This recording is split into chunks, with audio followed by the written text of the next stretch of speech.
The question is E and F are respectively the midpoints of the non-parallel sides AD and BC of a trapezium ABCD.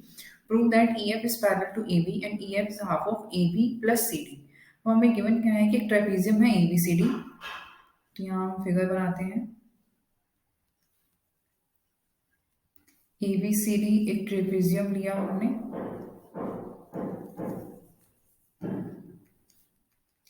E and F are respectively the midpoints of non-parallel sides AD and BC.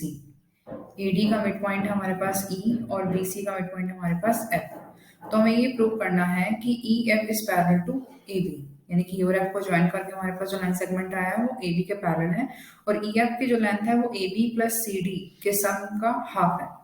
तो अब देखो इसमें हम इसे किस type से prove कर सकते हैं. मतलब हमारे पास टू साइड्स के मिड पॉइंट है. अब मिड पॉइंट्स का नेम लेते ही हमारे माइंड में first of all mid point theorem आती है, लेकिन वो तो हमारे पास किसी ट्रायंगल में ही अप्लाई हो सकती है. तो यहाँ से पहले हमें यहाँ एक ट्रायंगल बनानी पड़ेगी. तो ट्रायंगल हम कैसे बनाएंगे? अगर आप डायगोनल ड्रॉ करते हो तब पॉसिबल नहीं हो पाएगा क्योंकि मिड पॉइंट तो ये BC का है. तो यहाँ से हम DF को ज्वाइन करते हुए इसे एक्सटेंड करेंगे एंड AB को भी प्रोड्यूस करेंगे आगे. सपोज ये हमारे पास मिल रहे हैं एक पॉइंट P पर. ये हमारे पास कंस्ट्रक्शन में आएगा, राइट. तो इसमें देखो हम क्या क्या लिख सकते हैं. पहले तो गिवन में क्या है, a trapezium ABCD in which E and F are midpoints of sides AD and BC respectively. हमें प्रूव क्या करना है?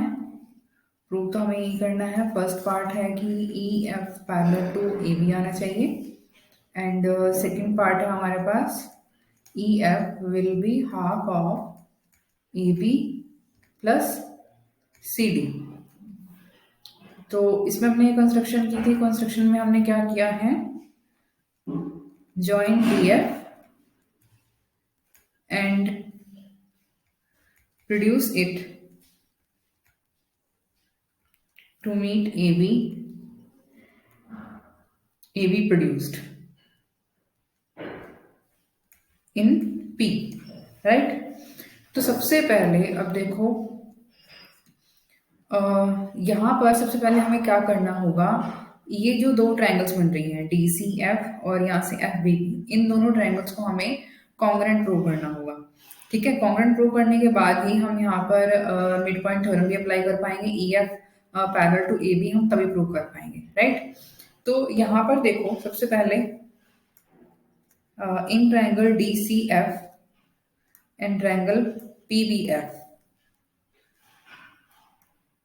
वी हैव, एक तो हमारे पास angle DFC is equal to PFB है.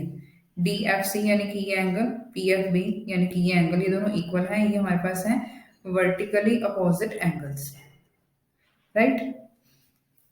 फिर हमारे पास CF is equal to BFB है क्योंकि ये हमें F जो है मिड पॉइंट गिवन है.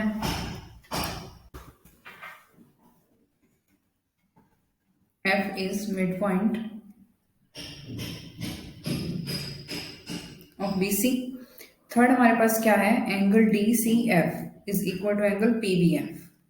DCF यानी कि this angle is equal to this angle. ये कैसे है, ये हमारे पास पैरेलल साइड्स थी AB और CD, क्योंकि ट्रेपेजियम में हमने ये टू साइड तो पैरेलल ली हैं. तो ये BC होगी ट्रांसवर्सल, इसलिए हमारे पास ये अल्टरनेट इंटीरियर एंगल्स हो गए, राइट. Alternate interior angles.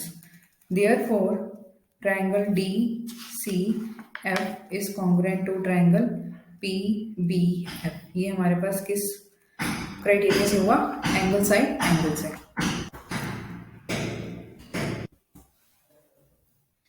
सो यहाँ से हमारे पास आया DF is equal to PF and CD is equal to BP. ये हमारे पास बाय CPCT आ गए. अब हम क्या कर सकते हैं, देखो ये हमारे पास CF और ये इक्वल आ गए, मीन्स F मिड पॉइंट हो गया DP का. और ई मिड पॉइंट है एडी का। अब हम यहाँ पर अप्लाई कर सकते हैं mid point theorem.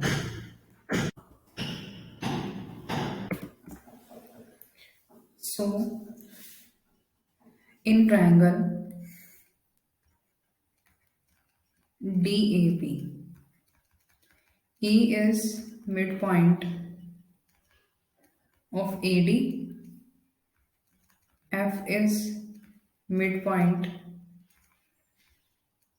of BC, right? Therefore, by midpoint theorem, EF parallel to AP and EF half of AP by midpoint theorem, right? तो अगर EF पैरेलल टू AP है तो means EF parallel to AB भी होगी, क्योंकि AP complete side है तो AB इसकी हाफ है।